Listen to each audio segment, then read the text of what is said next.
Hej Danmark. Hej. Så har vi været på super fed italiensk restaurant. Ej, det var helt fantastisk. Hvad har vi fået at drikke?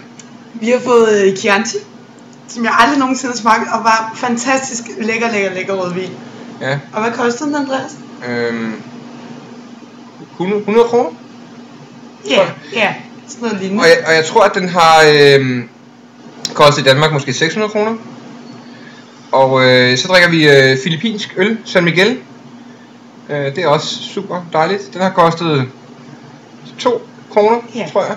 Og det er minibar priser. Lige præcis.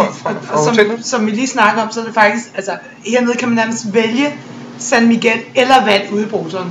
Altså, er det vi snakker om? Ja, og det er billigere at vælge San Miguel end vand. Lige præcis. Og det siger bare lidt om, hvilken standard vi har hernede. Så jeg valgte San Miguel i morges. Ja. Jamen, det skal jeg også have i morges. Ja. Eller i morgen. Ja. Det er helt sikkert. Glæder mig allerede til San Miguel bad. Ja. Og så fik vi super fint mad på en godt nok en italiensk restaurant. Men meget lækker italiensk restaurant. Ja. Og vi fik en The Art, som vi har kaldt den.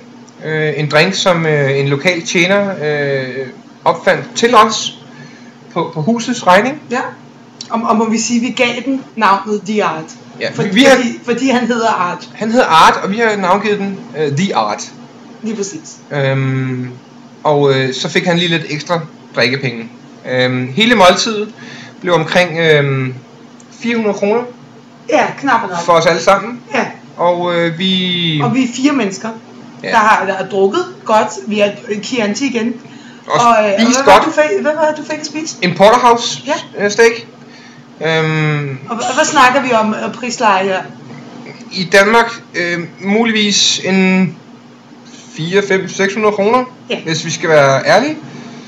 Og her var totalregningen 400 kroner. Plus at vi fik 5 1 liters Long Island Iced Tea. Ja. Plus noget sodavand og vand og lækker pastaretter ved siden af. Ja. Og så The Art på husets regning. Ja, selvfølgelig. Så vi er glade. Og måske lidt fulde. Men vi glæder os til, at I ser den her video. Ja. Og at I følger med de næste mange måneder. Hvor vi vil fortsætte med at blogge. I San Miguel. Ja. Det er ikke muligt, at vi er lige så stive næste gang vi blogger, men vi forsøger på det. Så have det godt til vi ses igen. Og vi ses Danmark. Hej.